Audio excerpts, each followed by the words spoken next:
کے باوجود بھی میرا کاروبار تو چل رہا ہے، میں سودی کاروبار کر رہا ہوں، لوگ تو میری عزت کر رہے ہیں، مسجد کی کمیٹی کا میں صدر بھی ہوں، میں معززین شہر میں شامل بھی ہوں، لوگ مجھے جلسوں میں مہمان خصوصی بھی بلاتے ہیں، میں ایم پی اے بھی منتخب ہو گیا ہوں، مجھے وزارت کا قلمدان بھی سونپ دیا گیا ہے۔ وہ میاں اللہ کی نظر میں ان چیزوں کی اہمیت ہی نہیں ہے، یہ چیزیں ہوتی کیا ہیں؟ وہ یہ نہیں چھینتا، وہ ہدایت چھینتا، وہ روٹی نہیں چھینتا، وہ تو نمرود کو بھی روٹی دیتا تھا۔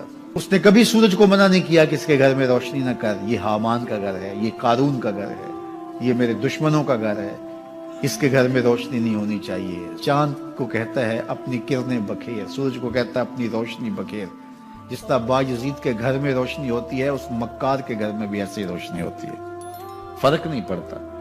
تو وہ کرم نوازیاں تو نہیں رکتی، لیکن اللہ جب کسی سے ناراض ہوتا ہے تو اس سے ہدایت کی توفیق سلب کر لیتا ہے، تو اعلان جنگ ہوتا ہے۔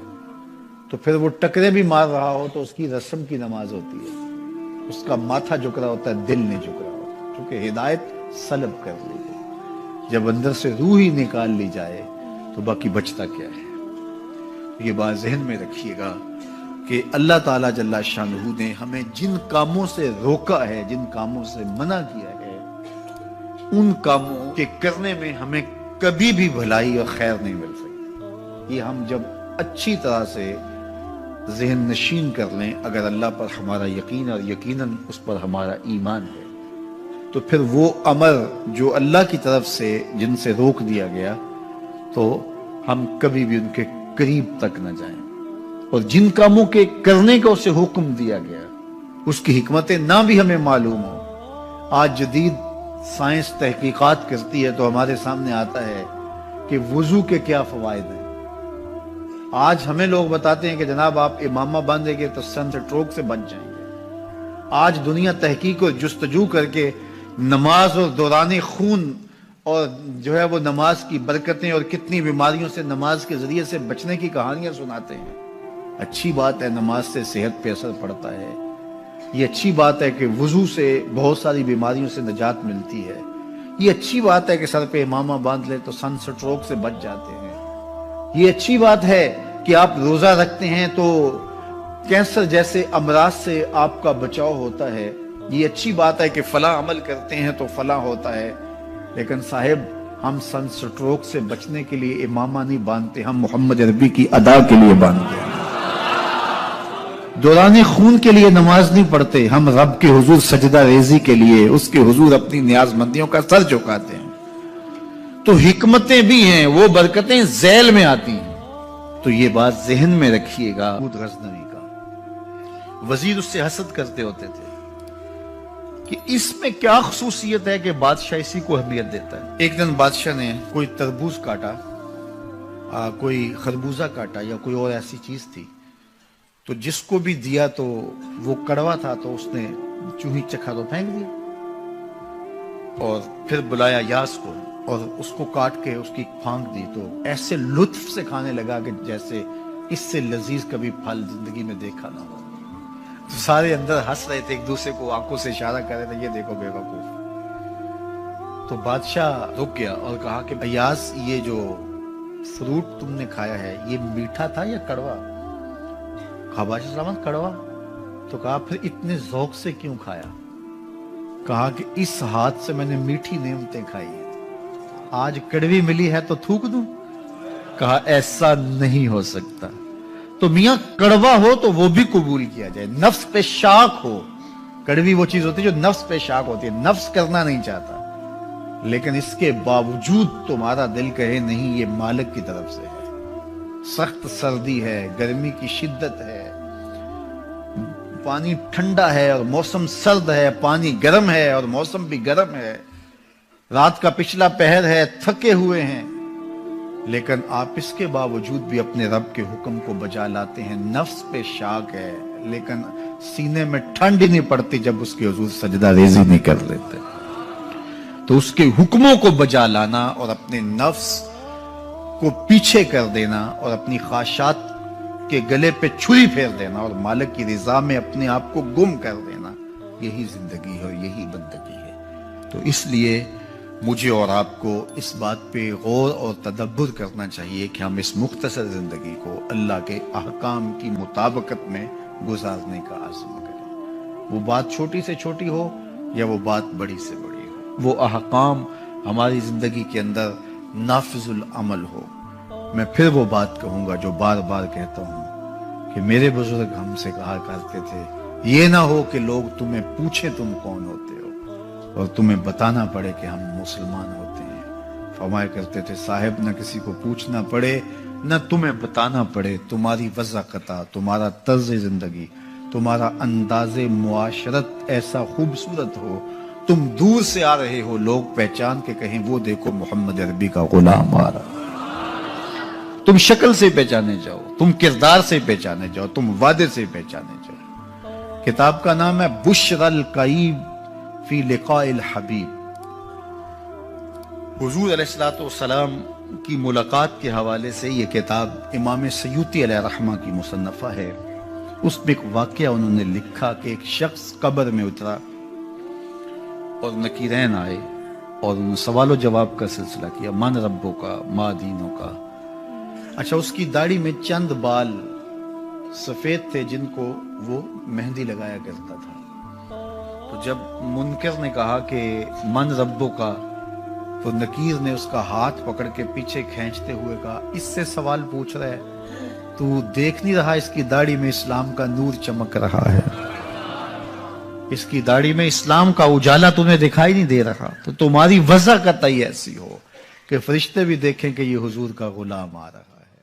اللہ کے ذکر سے رخ پھیر لے، اللہ کی یاد سے رخ پھیر لے، اللہ کے دین سے اعراض کرے، تو پھر خدا شناسی، قناعت، توکل اور اعمال خیر تو اس سے چھن ہی جائیں گے، اس کو خود فراموشی کے عذاب میں مبتلا کیا جاتا ہے۔ اور قرآن مجید نے ایک دوسرے مقام پہ ارشاد فرمایا وَلَا تَكُونُوا كَالَّذِينَ نَسُوا اللَّهَ فَأَنسَاهُمْ أَنفُسَهُمْ، ان لوگوں کی طرح نہ ہو جانا جنہوں نے رب کو بھلا دیا، وہ بھول گئے، اپنے رب کو بھول گئے، غفلت ایسی طاری ہوئی، سویر سے لے کر شام تک اور شام سے سویر تک دنیا اور دنیا ہی مقصد حیات بن گیا۔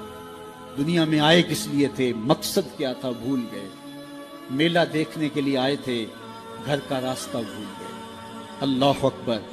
تو فرمایا تم ان لوگوں کی طرح نہ ہو جانا۔ پھر اللہ نے انہیں سزا کیا دی، رزق کے دروازے بند کر دیے؟ نہیں۔ ان کی سانسیں چھین لی؟ نہیں۔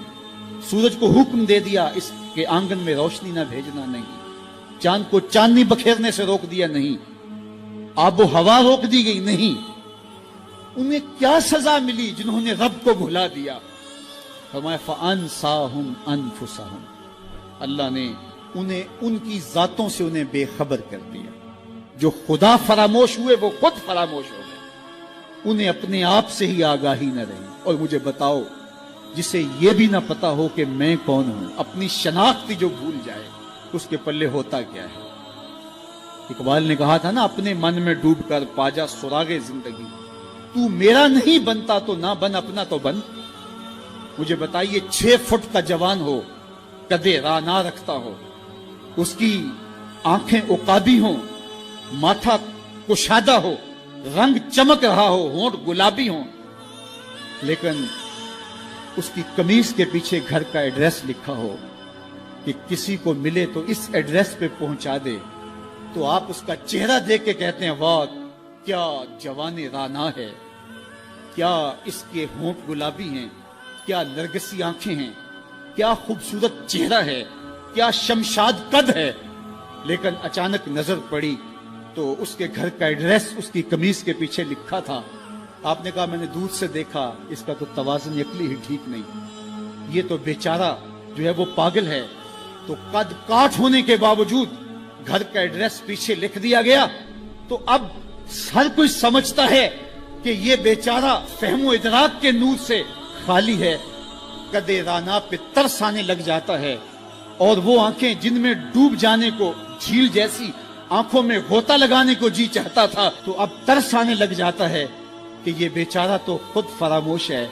اللہ فرماتا ہے جس نے رب کو بھلا دیا، تم یہ نہ دیکھو اس کے بنگلے کتنے ہیں، یہ نہ دیکھو اس کے پاس کوٹھیاں کتنی ہیں، یہ نہ دیکھو اس کی چمکتی ہوئی کتنی لمبی گاڑی ہے، یہ نہ دیکھو کہ عالی نسب ٹاؤن کے اندر اس کا گھر ہے، یہ نہ دیکھو اس کا بینک بیلنس کتنا ہے، ہاں یہ بھی نہ دیکھو اس کے پاس وزارت کا قلم دان ہے، یہ بھی نہ دیکھو کہ یہ وزارت عظمیٰ کی کرسی پہ بیٹھا ہوا ہے، یہ بھی نہ دیکھو کہ اقتدار کی مسند پہ جھولتا ہے، یہ بھی نہ دیکھا ہو کہ یہ ڈائس پہ کھڑے ہو کے نعرے لگاتا ہے، لوگ آگے سے جواب دے کے واہ واہ کے ڈونگرے برساتے ہیں۔ کہا اس کی قمیض کے پیچھے لکھا ہوا ایڈریس پڑھ لو، فَأَنْسَاهُمْ أَنفُسَهُمْ، یہ وہ شخص ہے کہ جو اپنا پتہ بھول چکا ہے، جسے پتہ ہی نہیں کہ میں کون ہوں، اس دنیا پہ آیا کیوں، جو آ کے بھول گیا ہے، اسے گھر کا رستہ ہی نہیں مل رہا اور یہ بھاگا پھر رہا دنیا کے اندر۔ کیا بتائیں حباب کیا کار نمایاں کر گئے، بی اے کیا، نوکر ہوئے، پینشن ملی اور مر گئے، زندگی کا مقصد ہی نہیں ملا۔ کہا جو اس دنیا میں اندھا رہا کل قیامت کے دن بھی نابینا اٹھایا جائے گا۔ اس سے ان آنکھوں کی بے نوری مراد نہیں ہے، اس سے دل کی بے نوری مراد ہے۔ اسی لیے اقبال نے کہا تھا دل بینا بھی کر طلب خدا سے، کہ آنکھ کا نور دل کا نور نہیں ہے، آنکھ کا نور اور ہے، دل کا نور اور ہے۔ تو ہم دنیا کی مادی چمک کو دیکھتے ہیں، میرا مالک کہتا تمہارا دل ستھرا ہونا چاہیے، تمہارا منہ کالا ہو تو کوئی بات نہیں ہے، دل کالے نالوں منہ کالا چنگا، جے کو یہ رمز پچھانے ہو۔ اصل تو دل کی پاکیزگی ہے، اور دل رب کے ساتھ وابستہ ہو، اس کے رسول کے ساتھ وابستہ ہو۔ تو جس نے اللہ کے دین سے رخ پھیرا، اعراض کیا، تو پھر اس کا نتیجہ کیا ہو کہ اس کی زندگی تلخ ہو جائے گی۔